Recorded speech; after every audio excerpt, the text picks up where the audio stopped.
Welcome to Koya calling. Yes, അതെ, നമ്മുടെ വിശ്വാസികളുടെ ഏറ്റവും പ്രിയപ്പെട്ട ഷോ കോയ കോളിംഗ്. ഞാൻ കുറേ നാളായി ഞാൻ ആരിഫ് സാറോട് സംസാരിക്കണം എന്ന് വെച്ചാൽ ഏകദേശം ഇപ്പൊ ഞാൻ കാണാൻ തുടങ്ങിയിട്ട് 8 മാസം ആയി. ഇപ്പൊ 2 കണ്ടിന്യൂസ് ആയിട്ട് മാസം കൂടി കാണാൻ കഴിഞ്ഞാൽ തുടങ്ങി. പ്രസവിക്കാം. അപ്പൊ 8 മാസമായി എന്നല്ല പറഞ്ഞു. ശരി. ഞാൻ യാദൃശ്ചികമായിട്ട് കണ്ടതാണ്. എന്താ വെച്ചാല് ഞാൻ കൂടുതലെന്ന് വെച്ചാല് മതപരമായിട്ടുള്ള ഇതൊക്കെ പ്രസംഗമൊക്കെ കേൾക്കുന്ന ഒരു വ്യക്തിയായിരുന്നു. അപ്പോൾ യാദൃശ്ചികമായിട്ട് ഞാനൊരു ന്യൂസിൽ ആരിഫ് സാറിന്റെ ലൈവ് കണ്ടായിരുന്നു. ഉം. അപ്പൊ എനിക്കൊരു കൗതുകം തോന്നി, ഏതായാലും കേട്ട് ഇനി അതൊന്ന് തോണ്ടി നോക്കാലോ. അങ്ങനെ തോണ്ടി എത്തിയതാ. പിന്നെ അത് ശരി. ഇരുന്ന് കാണാൻ തുടങ്ങി ഓരോരോ അപ്പോൾ വീഡിയോ. അത് കാണുന്ന സമയത്ത് വിശ്വാസിയായിരുന്നോ? ആഫ് ഹാഫ്. ആഫ് എന്ന് വെച്ചാലല്ല, ഒരു മുക്കാപാതിയും ഒഴിവാക്കിയതായിരുന്നു.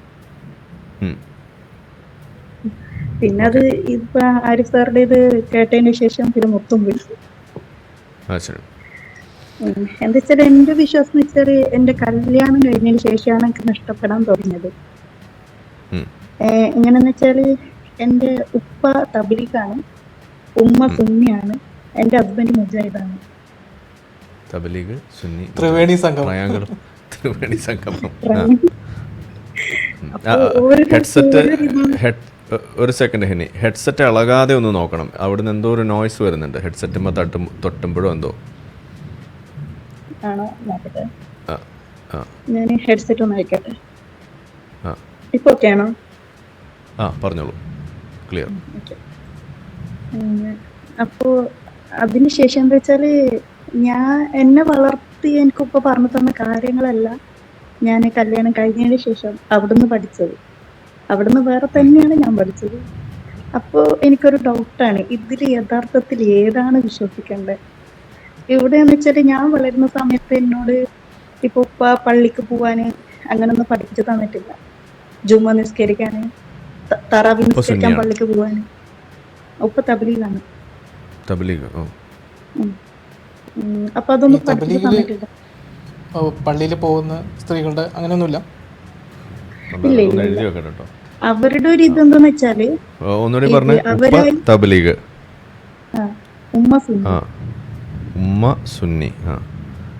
ഓക്കെ. ഹസ്ബൻഡ് മുജാഹിദ്. പിന്നെ okay, husband Mujahid. Okay, TSM. Okay, ശരി. അപ്പൊ എനിക്കതൊന്നും ഇത് പഠിപ്പിച്ചു തന്നിട്ടില്ല. അപ്പൊ എനിക്ക് കല്യാണം കഴിഞ്ഞിട്ട് പോയതിന് ശേഷം എനിക്കതൊരു കൗതുകമായിരുന്നു. എന്താ വെച്ചാൽ നമുക്കൊരു വണ്ടടിക്കുന്ന ഒരു അവസ്ഥ വരുമല്ലേ, ഒരു കിളി പോയ ഒരവസ്ഥ അതായിരുന്നു. അപ്പൊ ഞാനപ്പോ ഇങ്ങനെ ചോദിച്ചു എന്നോട്, പള്ളിക്ക് കല്യാണം കഴിഞ്ഞ് 1 മാസമൊക്കെ ഓക്കെ ആയിരുന്നു. പിന്നെ ഒരു 2 മാസത്തിലേക്ക് കിടക്കുമ്പോൾ പള്ളിക്ക് പോകാൻ ഇങ്ങനെ പതുക്കെ ഇങ്ങനെ പറയാൻ തുടങ്ങി. ഞാൻ പറഞ്ഞു, എന്നെ ഉപ്പ അങ്ങനെ പഠിപ്പിച്ചിട്ടില്ല എന്ന് പറഞ്ഞു. പള്ളിക്ക് പോകാൻ പഠിപ്പിച്ചിട്ടില്ല. പിന്നെ അവര് ഇത് വെച്ചാല് നമ്മൾ പുതുമോടിയാണല്ലോ, ഒരു 6 മാസം വരെ പുതുമോടിയായിരിക്കുമല്ലോ. അപ്പോ അവരൊന്നും പറയില്ല. 6 മാസം കഴിയുമ്പോഴേക്കും ചെറിയ പൊട്ടലും ചീറ്റലും ഒക്കെ വരുന്നത്. അപ്പൊ ഞാൻ പറഞ്ഞു, എനിക്ക് വരുന്ന താല്പര്യം ഇല്ലാന്ന് പറഞ്ഞു. പക്ഷെ താല്പര്യം ഇല്ലാന്ന് പറഞ്ഞിട്ട് അവര് കേട്ടില്ല. ഫസ്റ്റൊക്കെ പതിയെ പറഞ്ഞു. പിന്നെ അത് ഒച്ചത്തിലുള്ള ഒരു പറച്ചിലായി, അതായത് ഒരു അടിച്ചമർത്തൽ പോലെയായി. പിന്നെ അതിന്റെ പേരില് കശപിശ നടന്നു, ഫൈറ്റായി. പിന്നെ ഞാൻ വിചാരിച്ചു, എന്തിനാ വെറുതെ പ്രശ്നം ഉണ്ടാക്കുന്നതെന്ന് വിചാരിച്ചിട്ട് പള്ളിക്ക് പോകാൻ തുടങ്ങി. അപ്പോഴാണ് ഞാൻ ആരിഫ പറഞ്ഞ പോലെ ശാപ പ്രാർത്ഥന കേൾക്കുന്നത്. അപ്പൊ അതെനിക്ക് അറിയില്ലായിരുന്നു. പക്ഷെ ഇല്ല, എനിക്കറിയില്ല. ഞാൻ പള്ളിക്ക് പോകുന്നത് ആർക്കോ വേണ്ടിട്ട്, എനിക്ക് വേണ്ടിട്ടൊന്നുമില്ല. വേണമെങ്കിൽ മൂലക്കിരുന്ന് ഉറങ്ങും, നിസ്കാരം തുടങ്ങി മണിക്കും. അതായിരുന്നു. അവിടെന്ന് വെച്ചാല് ഞാൻ കണ്ടൊരു കാഴ്ച എന്ന് വെച്ചാല്, കൈക്കുഞ്ഞുണ്ടാവല്ലോ, ഒരു 45 ദിവസമൊക്കെ ആയ ആ കൈക്കുഞ്ഞിനെ കൊണ്ടുവന്നിട്ട് തറാവി നിസ്കരിക്കുന്ന ആള് മുജാഹിദ് ഇത് അവരുണ്ട്. തറാവി, പിന്നെ ജുമുഅ, പിന്നെ ഖിയാമുൽ-ലൈൽ പ്രബല മാസം, അതൊക്കെ നിസ്കരിക്കുന്ന ആളുകളെ ഞാൻ കണ്ടു. എനിക്ക് ആകെ വണ്ടറടിച്ചു ഇതൊക്കെ കണ്ടിട്ട്. കുഞ്ഞ് കരയുമ്പോൾ ഇപ്പൊ 1-ാമത്തെ റക്അത്ത് കഴിഞ്ഞു, 2-ാമത്തെ റക്അത്തിൽ കുഞ്ഞ് കരഞ്ഞാല് അതേ കൈ കൊണ്ട് കുഞ്ഞിനടുത്ത് ഒക്കത്ത് വെച്ചിട്ട് വീണ്ടും നിസ്കരിക്കും. അപ്പൊ ഞാൻ പഠിച്ചെന്ന് വെച്ചാല് നമ്മള് നിസ്കാരത്തിന്റെ ഇടയിൽ 2 പ്രാവശ്യം അനങ്ങിയാൽ പിന്നെ നിസ്കാരം ബാത്തിലാവുന്ന. ഉം. ശരിയാണോ? എങ്ങനെ എനിക്കറിയത്തില്ല. 3 തവണ അനങ്ങിയാലോ? ഒരു 2-3 തവണ അന്യ നിസ്കാരം ബാത്തിലോ പിന്നെ ആദ്യത്തെ തുടങ്ങണമെന്ന്. അത് സുന്നികളാണ് പറയാ, പക്ഷെ മുജാഹിദുകൾ അങ്ങനെ പറയാറില്ല. അല്ല, അവര് ഉം. കുഞ്ഞിനൊക്കത്ത് വെക്കുന്നു, പിന്നെ ഇറക്കുന്നു, വീണ്ടും എടുക്കുന്നു, പിന്നെയും അതൊന്നും വെക്കുന്നു. ഓക്കെ അല്ല, അതൊന്നും പ്രശ്നമുള്ളതല്ല. എനിക്കിതൊക്കെ മുഹമ്മദ് നബിയുടെ ഭയങ്കര ഹദീസ് തന്നെയുണ്ട്. മുഹമ്മദ് നബി നിസ്കരിക്കുമ്പോൾ മുഹമ്മദ് നബിയുടെ മുതുകത്ത് ഏതോ കുട്ടികൾ കയറി, അപ്പോൾ മുഹമ്മദ് നബി എടുക്കുന്നു, ഉമ്മ വെക്കുന്നു, താഴെ വെക്കുന്നു, ഇതൊക്കെ ഹദീസിലുള്ളതാണ്. ഉം. അപ്പൊ അവര് തന്നെ പറയുന്നുണ്ട് നമ്മ നിസ്കരിക്കുമ്പോ ആടാനൊന്നും പാടില്ല. ഉം. അതൊന്നും പറ്റില്ല. അവരെ അത്യാവശ്യ കാര്യങ്ങൾക്ക് അനങ്ങാം, അനാവശ്യമായിട്ടുള്ളത് പാടില്ല. അങ്ങനെയാണ്. കുട്ടികൾ ഇപ്പൊ ഇപ്പോൾ എവിടെയെങ്കിലും പോയാൽ നമുക്ക് എടുത്തല്ലേ പറ്റുള്ളൂ. ഇപ്പൊ എവിടെയെങ്കിലും കൊതുക് കടിച്ചാലോ നമ്മൾ ജസ്റ്റ് ഒന്ന് പുറന്ന് മന്ദനൊക്കെ തുടങ്ങിയപ്പം അവര് പറയുന്ന നിസ്കാരം അതിങ്ങനെ ബാക്കിലാവുന്ന അങ്ങനൊന്നും എല്ലാം വരും. കൊതുക് ഇങ്ങനെ കടിക്കുമ്പോൾ ഭീമൻ രഘുനമാരി ഇങ്ങനെ പല്ല് കടിക്കണം ആദ്യം, ഇങ്ങനെ. എന്നിട്ടിങ്ങനെ പതുക്കെ ഇങ്ങനെ കൈ കൊണ്ടുവന്നിട്ട് പിന്നെ ഞാൻ എന്നിട്ട് അല്ല, എനിക്ക് ഫസ്റ്റ് ഞാൻ അതിങ്ങനെ തറാവി നിസ്കരിക്കാൻ എന്നിട്ട് പോകുമ്പോ അതിങ്ങനെ എടുത്ത് കളയണം. അങ്ങനെയാണ്. കടിച്ചു പിടിച്ചു നിക്കുക, അനങ്ങാൻ പറ്റില്ലല്ലോ. അപ്പൊ നിസ്കാരം ആദ്യം ബാത്തിലാവുമല്ലോ, പിന്നെ വീണ്ടും തുടങ്ങണ്ടേ. ജർക്കിംഗ് മൂവ്മെന്റ്സ് ഒന്നും പറ്റില്ല, മെല്ലെ ചെയ്യാം. അങ്ങനെയാണ്. അവരുടെ വെച്ചാൽ 8 റക്അത്താണ് അവർക്ക് തറാവി. ഉം. ഉം. എന്റെ വീട്ടിൽ 23. ഉം. പക്ഷെ അവര് 8 റക്അത്തില് ഒരു റക്അത്തില് അവര് ഒരു ജുസു ഓടും. 8 റക്അത്താകുമ്പോ 8 ജുസു നിന്ന് കാലിന്റെ പരിപ്പളവ്. ഉം. പിന്നെ നടക്കാൻ പറ്റാത്തൊരവസ്ഥ, കാലൊക്കെ തളർന്ന പോലെ. അത് ഞാൻ എപ്പോഴും പറയാറുണ്ടല്ലോ, നിങ്ങൾ സുന്നി പള്ളിയിൽ പോയിട്ട് 8 റക്അത്ത് നിസ്കരിക്കണം, 10 മിനിറ്റ് പരിപാടി വരും. അവിടെ ഫാത്തിയാണല്ലോ, ഫാത്തിയുണ്ട്, പിന്നെ കുൽഹുവ അഹദ്, അതായത് ഇഖ്ലാസ്, പിന്നെ സൂറത്തുൽ മസ്ദ്, അത്രേ ഉള്ളൂ സുന്നികളിൽ വരുന്നത്. പക്ഷെ ഇവരുടെ അവര് ഓതുന്ന വെച്ചാൽ ഒരു ജുസു ഓതുമ്പോഴേക്ക് അത്ര ഭയങ്കര എന്താന്ന് വെച്ചാല് അപ്പൊ ഞാൻ പറയും, ചെറിയ കൊച്ചുങ്ങളൊക്കെ ഉണ്ടാവും, ഒരു 5 വയസ്സ് 6 വയസ്സ് 1-ാം ക്ലാസ്സിലൊക്കെ പഠിക്കുന്ന കൊച്ചുങ്ങളുണ്ടല്ലോ. അവരൊക്കെ നിന്ന് തറാവി നിസ്കരിക്കുമ്പോ ഞാൻ കൗതുകത്തോടെ നോക്കിയിട്ടുണ്ട്. എനിക്ക് നിക്കാൻ പറ്റുന്നില്ലല്ലോ, അവര് നിക്കുന്ന നോക്കുന്നു. അതൊക്കെ എനിക്കൊരു എന്താ വെച്ചാല് ഒരു എക്സ്പീരിയൻസ് ആയി. നമ്മൾ എന്താ വെച്ചാൽ എന്നുണ്ടെങ്കിൽ ഈ ജീവിതത്തിൽ എക്സ്പീരിയൻസ് ചെയ്യണം എന്നല്ല പറയുന്നത്. ഞാൻ എക്സ്പീരിയൻസ് ചെയ്തതിൽ പിന്നെ എനിക്ക് തോന്നി ഇത് സത്യത്തില് ഇതൊന്നും മതത്തിൽ വിട്ടതല്ല, ഇത് ആരും ഒന്ന് വരുത്തി വെച്ചതാണെന്നൊരു തോന്നൽ എനിക്ക് അപ്പോഴും വന്ന് തുടങ്ങിയത്. ഞാനിപ്പോ ഇത് ആരിഫ പറഞ്ഞ ശാപപ്രാർത്ഥന എന്ന് പറഞ്ഞത് ഞാൻ അതായിട്ട് പറയുന്നുണ്ടായിരുന്നു. എനിക്കറിയില്ലല്ലോ ഇതാണ് സംഭവം. ഇപ്പൊ ആരിഫ് പറഞ്ഞ ഇത് കണ്ടതിന് ശേഷം ഞാൻ ഇങ്ങനെ ഇരുന്ന് ചിന്തിച്ചു, ഇതിനായിരുന്നു നമ്മൾ ആമീന്ന് പറഞ്ഞതൊക്കെ ഇതിനായിരുന്നു എന്നുള്ളൊരു ഇതുണ്ടായിരുന്നു. പിന്നെ എന്താ വെച്ചാൽ അവർക്ക് അങ്ങനെ സുബി നിസ്കരിക്കുമ്പോ കുനൂത്ത് പാടില്ല. പക്ഷെ സുന്നികൾക്ക് സുബി നിസ്കരിക്കുമ്പോ കുനൂത്ത് വേണം. കുനൂത്ത് ഉണ്ടല്ലോ, 2-ാമത്തെ റക്അത്തിൽ കുനൂത്ത് ഓതുമല്ലോ, അത് സുന്നികൾക്കുണ്ട്, പക്ഷെ മുജാഹിദുകൾക്കില്ല. ഇല്ല, മറിച്ച് കൊറോണയും പ്രളയമൊക്കെ വന്ന സമയത്ത് അവർ 5 വക്ത് നിസ്കാരത്തിലും കുനൂത്ത് ഉണ്ടായിരുന്നു. അത് വരും. അങ്ങനെയാണ് കുനൂത്തിന്റെ വിവക്ഷ. അത്യാവശ്യ ഘട്ടങ്ങളിൽ മാത്രമാണ് അതൊക്കെ ഉപയോഗിക്കാൻ പാടുള്ളൂ.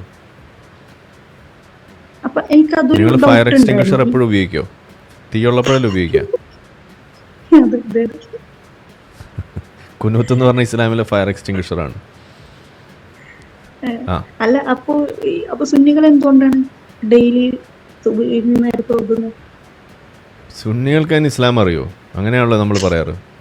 മുജാഹിദുകൾ അവർ തോന്നുന്ന മസല്ലികൾ ആണ് എന്നാണ് നമ്മൾ പറയാം. തോന്നുന്ന പോലെ കാര്യങ്ങൾ ചെയ്യാം. ഈ സലഫികളെ സലഫികൾ എന്ന് വിളിക്കുന്നതിൻ്റെ കാരണം തന്നെ എന്താണ്? സലഫു സ്വാലിഹീങ്ങളായ ആളുകൾ എങ്ങനെയാണോ ഇസ്ലാമിനെ പിന്തുടരുന്നത് അതേപോലെ പിന്തുടരുന്ന ആളുകളായതുകൊണ്ടാണ് അവർ സലഫികൾ എന്ന് വിളിക്കുന്നത്. മുഹമ്മദ് നബിയെ പിൻപറ്റിയ ആളുകൾ അവരെങ്ങനെയാണോ പിൻപറ്റിയത് അതേപോലെ പിൻപറ്റുക, ഇങ്ങനെയാണ് സലഫികൾ പറയുന്നത്. മുജാഹിദുകൾ അങ്ങനെയല്ല, സുന്നികൾ അങ്ങനെയല്ല. സുന്നികൾക്ക് പ്രളയത്തിന്റെ സമയത്തൊന്നും കുനൂത്ത് ഇല്ലല്ലോ, പക്ഷെ മുജാഹിദുകൾക്ക് 5 വക്ത് നിസ്കാരത്തിൽ കുനൂത്തുണ്ട്. പ്രളയം കൊറോണ ഒക്കെ ഉണ്ടായ സമയത്ത് അതൊക്കെ ഉണ്ടാവും. പക്ഷെ അവർക്ക് പള്ളിക്ക് വരണത് നിർബന്ധമായിരുന്നു കൊറോണ സമയത്ത്. സുന്നികൾക്ക് അല്ല, മുജാഹിദുകൾക്ക്. മുജാഹിദുകൾക്ക് അതൊക്കെ ഉണ്ടോ? മുജാഹിദാണോ തബ്ലീഗാണോ? അവർ safe തബ്ലീഗാണ് ആണല്ലോ. പണി കിട്ടിയത്. ഇല്ല, ഇത് തബലീഗല്ലേ അത്? മുജാഹിദുകളാണ്. ആ ഹസ്ബൻഡ് മുജാഹിദാണല്ലോ. ഹസ്ബൻഡ് മുജാഹിദാണ്. ഓ ഹസ്ബൻഡ് എവിടെ നിന്നാണ് എനിക്ക് ഇങ്ങനെ വെച്ചാൽ, എന്റെ വീട്ടിൽ എനിക്ക് കല്യാണം കഴിഞ്ഞ മുന്നേ അങ്ങനൊന്നുമില്ല. ഞാൻ എന്താ വെച്ചാല് സത്യം പറഞ്ഞാല് ഒരു നിസ്കാരം കള്ളാക്കൂല, ഒരു സുന്നത്ത് നോമ്പ് മുടക്കൂല, സുന്നത്ത് നിസ്കാരം മുടക്കൂല, തഹജ്ജുദ് അതൊന്നും മുടക്കൂല. എല്ലാം കൃത്യമായിരുന്നു. 30 നോമ്പ് അങ്ങനൊക്കെ ആയിരുന്നു. പക്ഷെ കല്യാണം കഴിച്ചതിന് ശേഷം നേരെ തിരിച്ചായി. ആദ്യമൊക്കെ ഞാൻ ഓക്കെ കണ്ടിന്യൂ ചെയ്ത് പോയിക്കൊണ്ടുണ്ടായിരുന്നു. പക്ഷെ പിന്നെ ആകുമ്പോ എനിക്കൊരു ഡൗട്ട് തോന്നി. എന്ന് വെച്ചാല് എനിക്ക് ഡൗട്ട് തോന്നുന്നു വെച്ചാല്, അവരുടെ മുജാഹിദ് ബാലുശ്ശേരിയിൽ ഒരു പ്രസംഗത്തിന് മാംഗ്ലൂർ ഒരു പ്രസംഗം ഉണ്ടായിരുന്നു. ആ പ്രസംഗത്തിന് പോയ സമയത്താണ് എനിക്ക് എന്തൊക്കെയോ ഡൗട്ട് തോന്നാൻ തുടങ്ങിയത്. മുജാഹിദ് ബാലുശ്ശേരി തന്നെ പറയുന്നു അവര് മഹാഭാരതവും ഭഗവത്ഗീതയും രാമായണവും ഒക്കെ പഠിച്ചിട്ടുണ്ട്, അതുപോലെ ബൈബിള് എല്ലാം പഠിച്ചിട്ടുണ്ടെന്ന് അവര് തന്നെ പറയുന്നു. അവരെല്ലാം അതിൽ മതത്തെ, പക്ഷെ ഇവര് തന്നെ മതത്തെ ഇത് താഴ്ത്തുന്നുണ്ട് ബാക്കിയുള്ള മതത്തിന്. അപ്പൊ ഞാനിങ്ങനെ ചിന്തിച്ചു, ഇവര് മുജാഹിദ് ബാലുശ്ശേരി തന്നെ പറഞ്ഞിട്ടുണ്ട് ഞാനെല്ലാം പഠിച്ചിട്ടുണ്ട്, അതിലെല്ലാ സ്റ്റോറി ഞങ്ങൾക്ക് അറിയാം. പിന്നെ എന്തുകൊണ്ട് അവരിങ്ങനെ പറയുന്നു? എന്താ വെച്ചാൽ ഇപ്പോ ഹിന്ദു എന്ന് പറയുന്നത് കാഫിറാണല്ലോ, സംഘി എന്നാണല്ലോ പറയുന്നത്. സംഘികളോട് മിണ്ടാൻ പാടില്ല, സംഘികള് ഫ്രണ്ട്സ് ആയിട്ട് വരാൻ പാടില്ല, അവിടെ തന്നെ. പക്ഷെ അപ്പൊ ഞാൻ ചിന്തിച്ചു വരുന്ന വെച്ചാൽ, നമുക്ക് സ്കൂളിൽ പഠിപ്പിക്കുന്ന ഒട്ടുമിക്ക ടീച്ചേഴ്സും ഹിന്ദുക്കളാണ്, മുസ്ലിങ്ങളല്ല. അപ്പൊ അവർക്ക് പ്രശ്നമില്ല. പക്ഷെ നമ്മള് ഫ്രണ്ട്സ് ആയിട്ട് ഹിന്ദുക്കളെയോ ക്രിസ്ത്യാനികളെയോ കൂട്ടുമ്പോഴാണ് അവർക്ക് പ്രശ്നം വരുന്നത്. ഇപ്പോ ഹിന്ദുക്കളെ കല്യാണത്തിന് പോയാല് ഒരുമാതിരി അറപ്പോടെയാണ് നോക്കുന്നത്. നീ ഹിന്ദുവിന്റെ കല്യാണത്തിന് പോയോ, അവിടെ നിന്ന് നീ ബിരിയാണി കഴിച്ചോ? ഞാൻ ഹിന്ദുക്കളെ കല്യാണത്തിന് നമ്മൾ പോകുന്നതിനാ പച്ചക്കറി സാമ്പാറും ചോറും കഴിക്കാനല്ലേ, അല്ലാതെ നമ്മൾ ഡെയിലി കഴിക്കുന്ന ബിരിയാണി കഴിക്കാനല്ലല്ലോ എന്ന് വെച്ചാൽ. അവര് കഴുത്ത് പിഴിഞ്ഞിട്ടല്ലേ ഇത് കോഴീനെ കൊല്ലുന്നത്. അപ്പൊ അത് ഹലാലല്ലല്ലോ, ഹറാമല്ലേ, അത് കഴിക്കാൻ പാടില്ല, അത് കഴിച്ചാൽ ദഹിക്കത്തില്ല എന്ന് പറയുന്നു. അപ്പൊ തിരിച്ച് ഞാൻ ചോദിച്ചു, നമ്മൾ ഹോട്ടലിൽ പോയിട്ട് കഴിക്കുന്നുണ്ട് പല ഹോട്ടലിലും, അവിടെ കഴുത്ത് പിടിച്ച് ഞെരിച്ച കോഴിയാണോ അല്ലാതെ ഹലാല് പോലെ അറുത്ത കോഴിയാണോ എന്ന് ഉറപ്പുണ്ടോന്ന് വെച്ചു. അതേപോലെ ഹിന്ദുക്കളെ ഇന്ന് ബീഫൊന്നും ഹിന്ദുക്കളെ എവിടെയെങ്കിലും ഹോട്ടലിൽ കയറിയ ബീഫ് കഴിക്കാൻ സമ്മതിക്കില്ല. അപ്പൊ പറയും ചിലപ്പോ അത് പന്നിയിറച്ചിയൊക്കെ അവരതിൽ കൂട്ടും, നമ്മൾ കഴിക്കാൻ പാടില്ല. വയനാടൊക്കെ ഇപ്പൊ എനിക്ക് തീരെ സമ്മതിക്കൂല.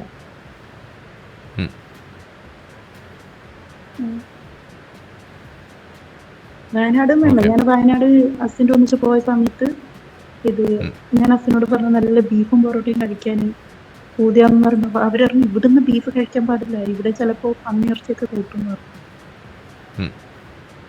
അപ്പൊ ഞാൻ പറഞ്ഞിട്ടുണ്ട് അങ്ങനെ പറഞ്ഞെന്ന് വെച്ചാൽ പറഞ്ഞു വയനാട് കൂടുതൽ പന്നികൾ തിന്ന ആൾക്കാരാന്ന് പറഞ്ഞു. അപ്പൊ എനിക്കത് അറിയണമെന്നുണ്ടായിരുന്നു, വയനാടുള്ള ആൾക്കാർ പന്നി കൂട്ടുന്നതാണെന്ന്. എനിക്കതും ഡൗട്ട് ഉണ്ടായിരുന്നു. പിന്നെന്ന് വെച്ചാൽ എനിക്ക് ഇപ്പൊ മതത്തിനോട് വെറുപ്പ് തോന്നാൻ കാരണം ഞാൻ പറഞ്ഞല്ലോ പള്ളിക്ക് പോവാന് പറഞ്ഞു. ഫസ്റ്റ് ഒന്നും കുഴപ്പമില്ലായിരുന്നു, പിന്നെ ഞാൻ പള്ളിക്ക് പോവാതായപ്പോ അത് കുഞ്ഞല്ലായതിനു ശേഷം എനിക്ക് ഭയങ്കര ബുദ്ധിമുട്ടായിരുന്നു പള്ളിക്ക് പോകാൻ.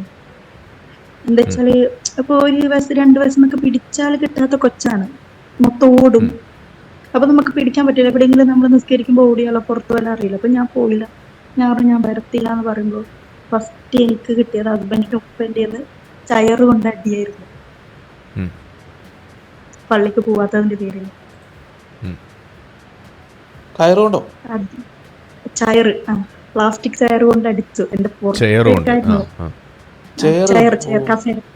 കസേര സാധാരണ തൂവാലെന്ന് പറയാറ്. സോറി, അല്ല എല്ലൊടിഞ്ഞിട്ടില്ലല്ലോ, എക്സ്റേ എടുത്ത് നോക്കിയോ? എന്നാലേ ഇതിന് വിധി പറയാൻ പറ്റുള്ളൂ. മതവിധി നോക്കണമെങ്കിൽ എക്സ്റേ എടുത്ത് നോക്കണം. അഫ്ഗാനിസ്ഥാനിൽ ഇപ്പൊ എക്സ്റേ സെന്ററുകളുടെ എണ്ണം കൂടുന്നു എന്നാണ് കേട്ടത്, എല്ലൊടിഞ്ഞോ ഇല്ലയോ എന്ന് സ്ഥിരീകരിക്കാൻ വേണ്ടിയിട്ട്. ബാക്കി അതിനും ഉപയോഗില്ല. ബാക്കി പറയും. എന്നുവെച്ചാൽ ആദ്യമൊക്കെ ഞാൻ മിണ്ടാണ്ടിരുന്നതായിരുന്നു. പിന്നെ കുറച്ച് കഴിയുമ്പോൾ എനിക്ക് അവരുടെ പെരുമാറ്റം എനിക്ക് ഭയങ്കര ഒരു ടോർച്ചർ ഫീൽ ചെയ്യുന്ന പോലെ തോന്നി. പിന്നെ ഞാൻ പ്രതികരിക്കാൻ തുടങ്ങുമ്പോൾ ഞാൻ പിന്നെ മറ്റവളായി, മറിച്ചവളായി. അവസാനം വേശ്യ എന്നുള്ള ഒരു പട്ടം പോലെ എനിക്ക് കിട്ടേണ്ടി വന്നു. അതായത് അവരെ മതത്തെ ഞാൻ എതിർത്തു എന്നുള്ള പേരില്. അത് ഞാൻ കൂടുതൽ എതിർത്തൊരു കാര്യം എന്ന് വെച്ചാല്, ഒന്ന് പെണ്ണുങ്ങൾ പള്ളിക്ക് പോകുന്ന കാര്യം, അതും കൈക്കുഞ്ഞിനെ കൊണ്ടുപോകുന്നത്, അത് ഞാൻ നല്ലോണം എതിർത്തൊരു കാര്യമായിരുന്നു. അതിനും കുറേ ചീത്ത കിട്ടി എനിക്ക്. ഞാൻ ഒറ്റ സെക്കൻഡ് ഇതൊന്ന് നോട്ട് ചെയ്യാം. അതായത് പള്ളിയിലേക്ക് പോകണ്ടെന്ന് പറഞ്ഞതിനാണ് ഇവര് ഈ ബുദ്ധിമുട്ടൊക്കെ അനുഭവിക്കേണ്ടി വന്നത്. മറ്റേത് പള്ളിയിലേക്ക് പോകുന്നതിനെ കുറിച്ച് പറയുമ്പോൾ മറ്റേടത്ത് വേറെ ഇഷ്യൂ ഉണ്ടാവുന്നുണ്ട്. ഇതൊക്കെ അതായത് പള്ളിയിലേക്ക് എനിക്ക് പോകാൻ താല്പര്യമില്ല എന്ന് പറഞ്ഞതിന് ആണ് ഇതൊക്കെ ചെയ്തതെന്ന് ഓർക്കുക. അപ്പൊ എത്രത്തോളം പറഞ്ഞോളൂ. ഹലോ. പിന്നെ വെച്ചാല് മുതലിന്റെ കൂടുതൽ വാല്യൂ കൽപ്പിക്കുന്നത് വെച്ചാല് പെങ്ങള്. എന്താ പറഞ്ഞേ? ഹലോ, എന്താ പറഞ്ഞ ഒന്നുകൂടി പറയൂ. കേക്കാവോ? പിന്നെ അവരുടെ ഒരു ഇതെന്ന് വെച്ചാല് സ്വയം നോക്കത്തില്ല, നമ്മളെങ്ങനെയാണെന്നും നോക്കത്തില്ല, ബാക്കിയുള്ളവരെ ഭരിക്കാൻ പോകും. അതായത് ഇത് അവരെന്ന് വെച്ചാൽ ഒരു പ്രസംഗം, ഇപ്പൊ ഹുസൈൻ സലഫി, മുജാഹിദ് ബാലുശ്ശേരി, ഷിഹാബ് വടകര എന്തോ ഒരു കാര്യം, അവർക്ക് ഒരു പ്രസംഗവും അവർ മിസ് ചെയ്യില്ല. പിന്നെ കൃത്യമായിട്ട് ഖുർആൻ ക്ലാസ്സിന് പോകും, അതൊക്കെ ചെയ്യും. എന്നിട്ട് കുറെ കാര്യം അവരുടെ ഒക്കെ പ്രസംഗം കേട്ട് കഴിയും, അങ്ങനെയായിരുന്നു അങ്ങനെയൊക്കെ കാര്യം അവർ തിരിച്ച് വീട്ടിലേക്ക് വരുമ്പോൾ ഇതിന്റെ നേരെ ഓപ്പോസിറ്റ് ആയിരിക്കും അവർ. അപ്പൊ ഞാൻ ഇങ്ങനെ ചിന്തിച്ചിട്ടുണ്ട്, ഈ കേട്ട പ്രസംഗമൊക്കെ എവിടെ പോയി, ഇത്ര ഇരുന്ന് കരഞ്ഞിട്ട് എവിടെ പോയി? അതെന്ന് വെച്ചാല് മകള് വേറെ മരുമകള് വേറെ, അതാണ് അവരുടെ ഇത്. പക്ഷെ എനിക്ക് എല്ലാ മുജാഹിദ് എങ്ങനെയാണെന്നൊന്നും എനിക്ക് അറിയത്തില്ല. പക്ഷെ എൻ്റെ ഒരു അനുഭവത്തിൽ ഞാൻ പറയുന്നതാണ്, ഒരു മുജാഹിദ് എന്നുള്ളത് ഞാൻ പറഞ്ഞത് അവര് മുജാഹിദ് എന്നല്ല, സാമ്പാർ എന്നാ ഞാൻ പറഞ്ഞത്. നിങ്ങളെ മുജാഹിദ് അല്ല, നിങ്ങളെ സാമ്പാർ എന്നാ ഞാൻ പറഞ്ഞത്. സാമ്പാറിൽ എത്ര കഷ്ണങ്ങൾ ഉണ്ടാവും, അതുപോലെ പല പല പല കഷ്ണങ്ങൾ അടങ്ങിയതാണ് നിങ്ങൾ എന്ന് പറഞ്ഞു. നിങ്ങൾ തന്നെ പറയുന്നു ബർത്ത്ഡേ കഴിക്കാൻ പാടില്ല, പക്ഷെ നിങ്ങളുടെ പെങ്ങള് ബർത്ത്ഡേക്ക് ആരും അറിയാണ്ട് ഫ്രണ്ട്സിനെ ഒന്നിച്ച് പോയി കേക്ക് മുറിച്ച്, അതറിഞ്ഞിട്ട് നിങ്ങൾ പ്രതികരിച്ചില്ല. അതേപോലെ നിങ്ങൾ നബിദിനം കഴിക്കണ്ടെന്ന് പറയുന്നു, പക്ഷെ പള്ളിയിൽ നിന്ന് കിട്ടുന്ന ചോറ് നിങ്ങൾ കഴിക്കുന്നു. അപ്പൊ അവര് പറയുന്നത് എന്താണെന്നറിയോ, ഇത് നബിദിനല്ലല്ലോ, മദ്രസയിലത്തെ കുട്ടികൾക്ക് വെച്ച പരിപാടിയല്ലേ, അതിന്റെ ചോറല്ലേ.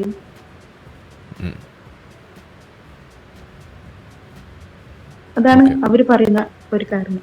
ഇങ്ങനെ പിന്നെന്ന് വെച്ചാല് ഇത് ഭാര്യ എന്ന് പറയുന്നത് അവർക്ക് അടിമയാണ്. അതായത് എന്റെ ഹസ്ബൻഡ് എന്നോട് പറഞ്ഞിട്ടുണ്ട്, നിന്റെ ഉപ്പ എനിക്ക് നിക്കാഹ് കഴിച്ചു തന്ന്, ഞാൻ നിനക്ക് മെഹറാണിന്, അത് എന്തും ചെയ്യാനുള്ള ഒരു ലൈസൻസ് ആണെന്നാണ് എന്നോട് പറഞ്ഞത്. ഞാൻ പറഞ്ഞത് ആദ്യം ഒരു ഷോക്കായിരുന്നു, പിന്നെ ഞാൻ പറഞ്ഞത് പള്ളിയിൽ പോയി പറഞ്ഞാൽ മതി എന്ന് പറഞ്ഞു. ഞാൻ എന്റെ അടുത്ത് നടക്കത്തില്ല എന്ന് പറഞ്ഞത്. അപ്പൊ മുതലാണ് നമ്മളെ ഇടയിൽ പ്രശ്നങ്ങൾ തുടങ്ങിയത്. ഞാൻ എതിർക്കുന്നു, അവർ പറഞ്ഞാൽ എനിക്ക് ഒന്നും അറിയില്ലായിരുന്നു. 4 ചുവരും ഞാനുമായിരുന്നു എൻ്റെ ഒരു ലോകം. എന്ന് വെച്ചാൽ എൻ്റെ വീട്ടിൽ നിന്നാണെങ്കിൽ സ്കൂൾ വാന് വരും, അവിടുന്ന് കയറും പോകും, തിരിച്ചതേ വാനിൽ വന്ന് ഇറങ്ങും, അതായിരുന്നു. പുറം ലോകമായിട്ട് അത്ര ഒരു ഇതുണ്ടായിരുന്നില്ല. ഞാൻ കൂടുതൽ അറിയാൻ തുടങ്ങി ഞാൻ PSC പഠിക്കാൻ തുടങ്ങിയ സമയത്താണ്. ഇന്ന നിയമങ്ങളുണ്ട്, പിന്നെ ഇത്. അപ്പൊ ഞാൻ ഹസ്ബൻഡിനോട് ചോദ്യം ചെയ്യാൻ തുടങ്ങി, തിരിച്ച് അങ്ങോട്ടേക്ക് അവരെന്ത് പറയുമ്പോൾ ഞാൻ തിരിച്ച് ചോദ്യം ചെയ്യാനും പ്രതികരിക്കാനും തുടങ്ങി. പിന്നെ അവര് ഇത് വല്ലാത്ത കൊല്ലാപ്പായി മാറിയല്ലോ എന്ന് പറഞ്ഞു. എന്നിട്ട് എന്നെ പകുതിന്ന് PSC ബ്രേക്ക് ചെയ്യാൻ നോക്കി. ഞാൻ പറ്റത്തില്ല, അങ്ങനെ ഞാൻ പോകുന്ന വെച്ചാൽ പോകുന്ന പറഞ്ഞു. അപ്പൊ ഞാൻ വെച്ചാൽ കുറെ ഞാൻ ക്ഷമിച്ചു. ഞാൻ എന്റെ കല്യാണം കഴിച്ച 16-ാം വയസ്സിലാണ് എന്റെ കല്യാണം കഴിഞ്ഞത്. 16 കഴിഞ്ഞു 17-ാമത്തെ വയസ്സിൽ. ഇപ്പൊ എനിക്ക് 27 വയസ്സായി. എന്നെ ഒരു കാര്യം പറഞ്ഞിട്ടെ, എന്നെക്കാളൊക്കെ പ്രായം കുറഞ്ഞ ഒരാളാണ് എന്നിന്ന് മനസ്സിലാക്കുക. താരതമ്യേന യങ്ങായ ഒരാളാണ് ഈ പറയുന്നത്. നോക്കുക, ഇപ്പോൾ ഈ അടുത്തൊക്കെ നടന്നതാണ് ഈ 16-ലെ കല്യാണമൊക്കെ. ഇതൊക്കെ പോലീസ് അറിയുന്നുണ്ടോന്ന് അറിയില്ല. എന്തായാലും പറഞ്ഞു അവര് പറയുന്നതെന്ന് വെച്ചാല്, ഇത് ഉമ്മയും പെങ്ങൾ എന്ത് പറയുന്നോ അത് പറഞ്ഞ് നടക്കണം. എന്താ വെച്ചാൽ പെരുന്നാളിന് ഡ്രസ്സ് എടുക്കുന്നുണ്ടെങ്കിൽ അവർക്ക് ഇഷ്ടമായത് മാത്രമേ എടുക്കാൻ പാടുള്ളൂ. അവർക്ക് ഇഷ്ടപ്പെട്ടാൽ ഞാൻ എടുക്കാം, അല്ലാതെ എൻ്റെ ഇഷ്ടത്തിന് ഞാൻ എടുത്താൽ പിന്നെ അതൊരു പ്രശ്നമായിട്ട് മാറും. ഉം. പിന്നെ എന്ന് വെച്ചാല് അവരെന്ന് വെച്ചാല് അവർ പറയുന്നത് ഇസ്ലാം മതത്തിൽ പറഞ്ഞിട്ടുള്ളത് ഉമ്മനെ സ്നേഹിക്കണം എന്നാണ്. അത് 3 പ്രാവശ്യം പറഞ്ഞിട്ടുണ്ട്. 4ാമത്തെ പ്രാവശ്യം ഉപ്പനെ സ്നേഹിക്കണമെന്നും പിന്നെ പെങ്ങന്മാരെ സ്നേഹിക്കണമെന്നും പിന്നെ ഏറ്റവും ലാസ്റ്റാണ് ഭാര്യയെ സ്നേഹിക്കണം എന്ന് പറഞ്ഞത് എന്നാണ് പറയുന്നത്. ഉം. ഭാര്യ സ്നേഹിച്ചില്ലെങ്കിലും കുഴപ്പമില്ല എന്ന് പറയുന്നത്. ഉം. എനിക്കപ്പം അതൊരു വിയർഡായിട്ട് തോന്നി. എനിക്കത് അക്സെപ്റ്റ് ചെയ്യാൻ പറ്റിയിട്ടില്ല. ഞാൻ പറഞ്ഞു ഞങ്ങൾ പിന്നെ എന്തിനാ അങ്ങനെ ഒരു വ്യക്തി ഒരിക്കലും കല്യാണം കഴിക്കാൻ പാടില്ലല്ലോ. ഉമ്മനും ഉപ്പനും പെങ്ങന്മാരും സ്നേഹിച്ച് അവിടെ നിന്നാ പോരെ, എന്തിനാ വെറുതെ ഒരു സ്ത്രീയുടെ ജീവിതം കളയാൻ നിൽക്കുന്നത്? ഉം. എന്റേത് മാത്രല്ല, ഇപ്പൊ അവരുടെ പ്രശ്നം കാരണം ഇപ്പൊ എന്റെ മോന് മെന്റലി ഭയങ്കര പ്രശ്നം ഉണ്ടായെന്ന് വെച്ചാല് ഇപ്പൊ ഞാൻ അവനെ കുറെ പ്രാവശ്യം കൗൺസിലിങ്ങിന് കൊണ്ടുപോയി. അവരുടെ ഒരു ഇത് ഞാൻ വെച്ചാൽ എനിക്ക് ഇഷ്ടമല്ല, എന്റെ ഒരു പേഴ്സണൽ കാര്യത്തിൽ ബാക്കിയുള്ളവർ ഇടപെടുന്നത് എനിക്ക് ഇഷ്ടമല്ല. ഉം. പക്ഷെ എന്റെ ഹസ്ബൻഡ് ഒരു തീരുമാനമില്ല, ഹസ്ബൻഡിന് അവരുടെ ഒരു അഭിപ്രായമില്ല, മൊത്തം പെങ്ങക്കാണ് അവിടെ. ഉം. ഇപ്പൊ ഞാൻ എന്ത് ഡ്രസ്സ് ഇടണം, ഞാൻ എന്ത് ഡ്രസ്സ് ഇടണ്ട, ഇപ്പൊ എന്ത് ഫുഡ് ഉണ്ടാക്കണം, എന്ത് ഫുഡ് ഉണ്ടാക്കണ്ട, ഇപ്പൊ ഞാൻ ഗൾഫിലേക്ക് പോകണോ വേണ്ടയോ, പെങ്ങൾ ഓക്കെ എന്ന് പറഞ്ഞാൽ ഓക്കെ. ഓക്കെ. ഒരു ഉമ്മനല്ല, ഒരു പെങ്ങളെ പേടിച്ച് നിൽക്കുന്ന ഒരു ആളാണ് ഇപ്പൊ എന്റെ ഹസ്ബൻഡ് എന്ന് പറയുന്നത്. ഉം.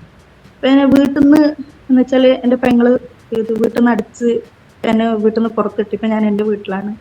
അപ്പോ ഞാൻ ഹസ്ബൻഡിനോട് ചോദിച്ചതിന് നിങ്ങൾ പെങ്ങളെ അടിച്ചു, അപ്പൊ ഹസ്ബൻഡ് പറയുന്ന വെച്ചാൽ എന്റെ പെങ്ങളെ അടിച്ചിട്ടേ ഇല്ല. ഞാൻ പറഞ്ഞു എന്റെ ബ്രദർ കണ്ടിട്ടുണ്ട്, എന്റെ ബ്രദറിന്റെ മുന്നിൽ നിന്നാണ് ഉം. അടിച്ചത് ഇത്. പിന്നെ എന്റെ മോന്റെ മുഖത്ത് നോക്കി പറഞ്ഞു എനിക്ക് ഇങ്ങനത്തെ ഒരു മകനില്ല, ഉം. എന്റെ ഒന്നിച്ച് വന്നതുകൊണ്ട്. എന്നെ പുറത്തിട്ടപ്പോ മോൻ പറഞ്ഞു ഉമ്മ ഇല്ലാത്ത വീട്ടിൽ ഞാൻ നിക്കത്തില്ല എന്ന് പറഞ്ഞു. ഉം. അങ്ങനെ അവൻ എന്റെ ഒന്നിച്ച് പറഞ്ഞു. അപ്പൊ അവന്റെ മുഖത്ത് നോക്കി, അവന്റെ സ്വന്തം ഫാദർ അവന്റെ മുഖത്ത് നോക്കി പറഞ്ഞു നീ ഉമ്മേന്റെ ഒന്നിച്ച് പോയാൽ എനിക്ക് ഇങ്ങനത്തെ ഒരു മകനില്ല, മരിച്ചു എന്ന് കരുതിക്കോ. ഉം. എത്ര അത് വയസ്സുണ്ട് കുട്ടിക്ക്? അവന് കുട്ടിക്ക് ഇപ്പൊ 9 വയസ്സ്. ഇത് പറയുമ്പോൾ ഇത് പറയുമ്പോ അവന് 8.5 വയസ്സ്. മോശം. അപ്പൊ എന്താ വെച്ചാല് ഓനിക്കത് മെന്റലി ഭയങ്കര ഇതായി. പിന്നെ സ്കൂളിൽ നിന്ന് പിന്നെ ടീച്ചേഴ്സ് പറഞ്ഞു അവനൊന്നും, അവന്റെ മൈൻഡ് എന്ന് വെച്ചാൽ ബ്ലാങ്ക് ആയി, പഠിച്ചതൊന്നും മൈൻഡിൽ നിൽക്കാത്തൊരു സിറ്റുവേഷൻ വന്നു. ഉം. മൊത്തം എ ഏതാ ബി ഏതാ 1 2 3 അതുപോലും അറിയാത്തൊരവസ്ഥ. ഉം. പിന്നെ ഞാനത് കൗൺസിലിങ്ങിന് കൊണ്ടുപോയി, പിന്നെ ട്രീറ്റ്മെന്റ് ആക്കി. അതിനൊക്കെ കുറെ എന്താ വെച്ചാൽ ഇത് അത്രയ്ക്കെന്ന് വെച്ചാൽ ഭയങ്കര, ഞാൻ വെച്ചാല് ഇതൊക്കെയെന്ന് പറയുന്നത് ഒരു മതത്തിന്റെ പേരിൽ നടക്കുന്നതല്ലേ. മതത്തിൽ ഭാര്യക്ക് വാല്യൂ കൊടുക്കണ്ടെന്ന് പറഞ്ഞുകൊണ്ട് നടക്കുന്ന ഒരു സംഭവം ഇതൊക്കെ. ഇതൊരിക്കലും നമുക്ക് അനുവദിച്ചു കൊടുക്കാൻ പാടില്ലാത്തൊരു, എന്റെ ഒരു അഭിപ്രായത്തിൽ ഞാൻ പറയുന്നത് അനുവദിച്ചു കൊടുക്കാൻ പാടില്ലാത്തതാണ്. വെച്ചാലിപ്പോ എന്ത് ചെയ്യാൻ പറ്റും? ഇത് അനുവദിച്ചു എന്ത് ചെയ്യാൻ പറ്റൂല. കൊടുക്കാതിരിക്കാൻ. എന്തെന്ന് വെച്ചാലിപ്പോ അത് ഞാൻ പറയുന്നതെന്ന് വെച്ചാലിപ്പോ ഇത് ഹസ്ബൻഡ് നാട്ടിൽ വന്നാല് ബെഡ്റൂമിൽ വരുന്നതിന് പോലും പെങ്ങളെ സമ്മതം വേണം, അല്ലെങ്കിൽ വരത്തില്ല. ഈ പെങ്ങൾക്ക് എന്താണ് അങ്ങനെ റോൾ വരേണ്ട കാര്യം? അതൊരു മതവുമായിട്ട് കണക്ഷൻ ഉണ്ടോ? ഇല്ലല്ലോ. അവര് എന്ന് വെച്ചാൽ എനിക്കത് അറിയില്ല. എനിക്കെന്ന് വെച്ചാൽ ഒരുമാതിരി എനിക്കൊരു വെറുപ്പ് തോന്നി എന്ന് വെച്ചാല് എനിക്കറിയത്തില്ല. ഈ മതത്തിന് ചില ഈ മതമാണല്ലോ പറഞ്ഞത് ഉമ്മനെ പെങ്ങളെ സ്നേഹിക്കണമെന്ന്, ഭാര്യയെ സ്നേഹിക്കണ്ടെന്ന് പറഞ്ഞു. ആ ഒരു മതത്തിൽ അങ്ങനെ പറഞ്ഞില്ലെന്ന് പറഞ്ഞതുകൊണ്ടല്ലേ ഒരു ഭാര്യ എന്ന നിലയിൽ നമുക്കൊരു വാല്യൂ ഇല്ലാതായി പോയത്. അല്ല, അത് മനസ്സിലായി. ഈ പെങ്ങൾക്ക് ഇങ്ങനെ വരേണ്ട കാര്യം അത് ഇസ്ലാമുമായിട്ട് ബന്ധമില്ലല്ലോ. ഇല്ല, പെങ്ങൾക്ക് ഇങ്ങനെ വരുന്നത് ഇസ്ലാമായിട്ട് വന്നില്ല. പക്ഷെ ഇത് ഉള്ളിൽ എവിടേക്കോ എന്തൊക്കെയോ കളി നടക്കുന്നുണ്ട്. എന്നുവെച്ചാല് ഇപ്പൊ എന്നെ പറയുന്നതെന്ന് വെച്ചാല് എന്റെ ഒരു ഏരിയ എന്ന് പറഞ്ഞാൽ ഹിന്ദുക്കളുള്ള ഒരു ഏരിയ ആണ്. ഉം. ഞാൻ പറഞ്ഞ എന്നെ കല്യാണം കഴിക്കാൻ വരുമ്പോ ഞാൻ എവിടെയാണ് താമസിക്കുന്നത്, എന്റെ സ്ഥലം എവിടെയാണ്, ഏത് ചുറ്റുപാടിലാണ് ഞാൻ, അതൊക്കെ അറിഞ്ഞിട്ടും പക്ഷെ പെട്ടെന്ന് ഒരു സുപ്രഭാതത്തിൽ പറയാം നീ ചാണകത്തിന്റെ ആൾക്കാരുടെ നിന്ന് വന്ന പെണ്ണല്ല, അപ്പൊ നിന്നെ ചാണകം നടത്തുള്ളൂ, ഞങ്ങള് ചന്ദനാണ്, ചന്ദനത്തില് ചാണകം ചാരിയാല് പിന്നെ ചന്ദനം ചാണകം നാറൂലെന്ന് വെച്ചു. ഈ ചാണകം എന്ന് ഉദ്ദേശിച്ചത് സുന്നി അല്ല, അതോ ഹിന്ദുക്കൾ. തബ്ലീഗോ?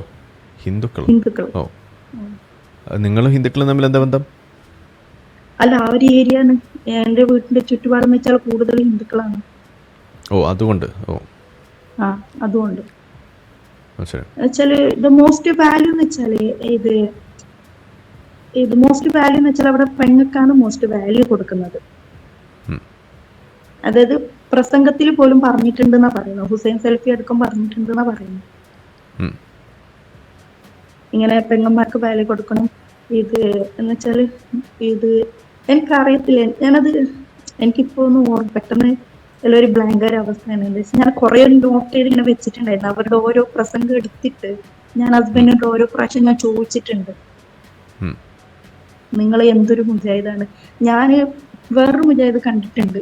അവരെന്ന് പറഞ്ഞാല് ഭാര്യയെ പൊന്നു പോലെ നോക്കുന്നത്, അതായത് ഭാര്യ ഉമ്മയും ഒരേപോലെ നോക്കുന്നത് അങ്ങനെയല്ല. പക്ഷെ നിങ്ങൾ എന്ത് മുജാഹിദാണെന്നാണ് ഞാൻ അവരോട് ചോദിച്ചത്.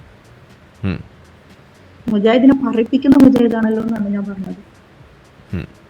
ഇപ്പൊ പറയുന്നത് ഇത് ഞാന്ന് വെച്ചാല് ഇപ്പൊ ഞാൻ വിശ്വാസം വിട്ടെന്ന് അറിയത്തില്ല, ആർക്കും അറിയത്തില്ല വീട്ടില്. ഉം. അപ്പൊ എല്ലാവരുടെ വിചാരം ഞാനിപ്പോ നോമ്പ് നോക്കുന്നത് നല്ലതാണ്, പക്ഷെ ഇടയ്ക്കത് നോക്കാറില്ലേ? പൊട്ടിക്കുന്നത് ഇല്ല. ശരി. വീട്ടിൽ നിന്ന് നോക്കിയായിരുന്നു. ആ ശരി. പക്ഷെ വീട്ടിൽ നിന്ന് പുറത്തിറങ്ങിയ പിന്നെ ഞാൻ വർക്ക് ചെയ്യുന്നല്ലേ, അപ്പൊ അവിടെ നിന്നൊന്നും പറ്റില്ല. എങ്ങനെങ്കിലും എന്തെങ്കിലും ഒരു ഗ്യാപ്പ് കിട്ടിയാൽ ഇച്ചിരി വെള്ളം എടുത്ത് കുടിക്കും. ഇന്നലെ ഞാൻ ബ്രൗണിയാണ് കഴിച്ചത്, ആരും അറിയാണ്ട്. ഉം. ഉം. ബ്രൗണി അപ്പൊ അതെവിടെ എടുത്ത് ഒളിപ്പിച്ചു വെക്കും? ബാഗ് ഇപ്പൊ പീക്കെ കൊണ്ടുപോകും, ഒന്നും അറിയാത്ത പോലെ നിസ്കരിക്കാനെന്നുള്ള പേരും പറഞ്ഞു കൊണ്ടുപോകും. ഉം. ഉം. തറാവി എന്നിട്ട് നിസ്കരിക്കുന്നു. അതിന് ഞാൻ നിസ്കരിക്കാറില്ല, നിസ്കാരം വിട്ടതാണ്. കുട്ടികൾ നമ്മുടെ കൂടെ അല്ലേ? അവനെ ഞാൻ വെച്ചാൽ കൂടുതൽ അവനെ ഞാൻ ഇതാക്കിയിട്ടില്ല, മതത്തിന്റെ പേര് ഞാൻ കൊടുത്തിട്ടില്ല. എന്താ വെച്ചാൽ ഇപ്പൊ എന്റെ ബ്രദർ എടുക്കാൻ പറഞ്ഞെന്ന് വെച്ചാൽ ഞാൻ നിസ്കരിക്കുന്ന കാണാത്തപ്പോ ബ്രദർ പറഞ്ഞു, നീക്ക് വല്ല അമ്പലത്തിൽ എന്തെങ്കിലും വീട് കിടന്നോട്, നീ എന്തൊരു സ്ത്രീയാണെന്ന് വെച്ചു വീട് വിട്ടിറങ്ങി പോന്ന് പറഞ്ഞു എന്നോട് എന്റെ ബ്രദർ. ഉം. നിസ്കരിക്കാന്റെ പേര് ഞാൻ പറഞ്ഞു, ഞാൻ എന്തുകൊണ്ട് നിസ്കരിക്കാത്ത നിങ്ങൾ മനസ്സിലാക്കുന്നത്. കാരണം എനിക്ക് എന്റെ ഹസ്ബൻഡിന്റെ അടുത്തുനിന്ന് ഒരു ഇത് കിട്ടിയിട്ടുണ്ട്. എന്ന് വെച്ചാൽ ഞാൻ നിസ്കരിക്കുന്ന സമയത്ത് ഹസ്ബൻഡിന്റെ കസിന് എന്റെ പിറകെ വന്നിട്ട് എന്റെ കഴുത്തിന് പിടിച്ചായിരുന്നു. ശ്വാസം കിട്ടാണ്ട് ഞാൻ കുറെ കരഞ്ഞിട്ടുണ്ട്. ഹസ്ബൻഡിന്റെ ബ്രദറോ? അല്ല, കസിൻ സിസ്റ്റർ. ആ അങ്ങനെ പറ. Cousin sister. ഇത് അതെന്തിനാന്ന് എനിക്ക് ഇതുവരെ അറിയത്തില്ല, ഉം. എന്തിനാ ഇത് അങ്ങനെ ചെയ്ത്. ഞാൻ ഇപ്പൊ ഹസ്ബൻഡിനോട് പറഞ്ഞു ഉം. എന്നെ ഇങ്ങനെ പിടിച്ചോന്ന്. അപ്പൊ അവര് പറഞ്ഞതെന്ന് വെച്ചാല് അവക്ക് മെന്റലി കുറച്ച് പ്രോബ്ലം ഉണ്ട്, നീ അതൊക്കെ ഒന്ന് മനസ്സിലാക്കി അഡ്ജസ്റ്റ് ചെയ്ത് നിക്കണം. ഞാൻ കത്തിയെടുത്ത് കുത്താൻ വന്നാല് ഇത് ചാവ നിന്ന് കൊടുക്കണോന്ന് വെച്ചു. അപ്പൊ അവര് പറഞ്ഞു നിന്ന് കൊടുക്കണമെന്ന് പറഞ്ഞു.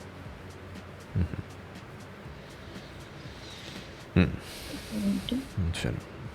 ഇതിലിപ്പോൾ ഞാൻ മനസ്സിലാക്കുന്നത് മതത്തിൻ്റെ ഒരു എന്താണ് ഇൻസ്പയർഡ് ആയിട്ടുള്ള കുറച്ച് കാര്യങ്ങളുണ്ട്, അതിനേക്കാൾ ഉപരി അല്ലാതെ തന്നെയുള്ള കുറേ കാര്യങ്ങൾ വേറെയുണ്ട്. ഇത് രണ്ടും കൂടിയാണ് മിക്സാണ് ഇതിനകത്ത് വരുന്നത്. അപ്പോൾ രണ്ടായിട്ട് കാണുക, എന്നിട്ട് സോൾവ് ചെയ്യേണ്ട വഴികൾ അത് കണ്ടെത്തി അതിലൂടെ പോകണം. ഓക്കെ, നമ്മൾ അത് ചെയ്തില്ല എന്നുണ്ടെങ്കിൽ ജീവൻ അപകടത്തിലാവുന്ന അവസ്ഥ ഉണ്ടാവും. അതാണ് ഉണ്ടാവുക. അതെ, ഞാനിതിൻ്റെ കൂടെ അവിടെ കുറച്ച് കാര്യങ്ങളോട് പറയണ്ടേ. ഇപ്പോൾ ഒന്ന്, അവരുടെ വിദ്യാഭ്യാസം പൂർത്തിയാക്കുന്നതിന് മുന്നേ തന്നെ അവരെ നിർത്തിച്ചു. സംഭവം എന്താണെന്ന് വെച്ച് കഴിഞ്ഞാൽ പുള്ളിക്കാരുടെ ഉപ്പ പറഞ്ഞു അധികം പെണ്ണുങ്ങളായതുകൊണ്ട് അധികം പഠിക്കണ്ട എന്ന് പറഞ്ഞ് നിർത്തിച്ച്. അപ്പോൾ അത് കാരണം ഇപ്പോൾ ഈ ഒരു പ്രശ്നം വന്ന ശേഷം ഇവർക്ക് ഒരു ജോലിക്കൊക്കെ പോകാൻ മാത്രമുള്ള വിദ്യാഭ്യാസത്തിലേക്ക് പോകാനുള്ള ബുദ്ധിമുട്ടും വേറെ കുറേ പ്രശ്നങ്ങളുണ്ട്. അതേപോലെ ഇപ്പോൾ ഇവർ പറഞ്ഞ ഈ കാരണങ്ങൾക്കൊക്കെ വീട്ടിൽ എല്ലാ പ്രശ്നങ്ങളും വരുമ്പോഴും മുജാഹിദ് കുടുംബം എന്ന് പറയുന്ന ആ കുടുംബത്തിനകത്ത് നിന്ന് അവരെപ്പോഴും എടുത്തിരുന്ന ഈ മതമാണ്, അല്ലെങ്കിൽ ഈ മതത്തിൻ്റെ പേരൊക്കെ പറഞ്ഞിട്ട് ആണ് അതിനെ ഡിഫെൻഡ് ചെയ്യുന്നത്. അപ്പോൾ ഒരു വശത്ത് അവരുടെ ഈ ഹസ്ബൻഡിൻ്റെ കുടുംബത്തിനകത്തുള്ള കുറേ ആളുകൾ സൈക്കോ ആണെന്നുള്ള സംശയമുണ്ട്. മറുവശത്ത് അവരിതിനൊക്കെ പ്രതിരോധിക്കുന്നത് ഈ മതത്തിൻ്റെ കവചം വെച്ചിട്ടാണ്. അപ്പോൾ ഇതിൻ്റെ കാര്യത്തിൽ എനിക്ക് പ്രധാനമായിട്ട് പറയാനുള്ളത്, ഇതിപ്പോൾ കേൾക്കുന്നുണ്ട് ആവുന്ന ഈ മുസ്ലിം സമുദായത്തിലെ ആണാവട്ടെ പെണ്ണാവട്ടെ, ആദ്യം ഇതിനകത്തിപ്പോൾ ഹെന്നിയുടെ കാര്യത്തിലാണെങ്കിൽ ഈ ചെറുപ്പത്തിൽ കെട്ടിച്ചു എന്നുള്ളത് ഒരു വലിയ വിഷയം. അതിൻ്റെയോടൊപ്പം നല്ലൊരു വിദ്യാഭ്യാസം നേടാനുള്ള ആ അവസരം സ്വന്തം വീട്ടുകാർ തന്നെ മുടക്കി എന്നുള്ളത്, ഇത് നമ്മളിപ്പോൾ ഒരു ക്ലീശയായിട്ട് പറയാമെന്ന് എനിക്ക് തോന്നും. ഇതുകൊണ്ടാണ് ഞാനിപ്പോൾ എന്നോട് വരാൻ പറഞ്ഞത്. നമ്മൾ ഇവിടെയൊക്കെ ഈ മലപ്പുറത്തും മറ്റ് ജില്ലകളിലൊക്കെ ഇതേപോലെ ചെറുപ്പത്തിൽ കെട്ടിച്ചു കൊടുക്കുന്നു എന്നൊക്കെ പറയുമ്പോൾ ആളുകൾ വിചാരിക്കുന്നതൊക്കെ നമ്മൾ ഇതൊക്കെ പണ്ടല്ലേ.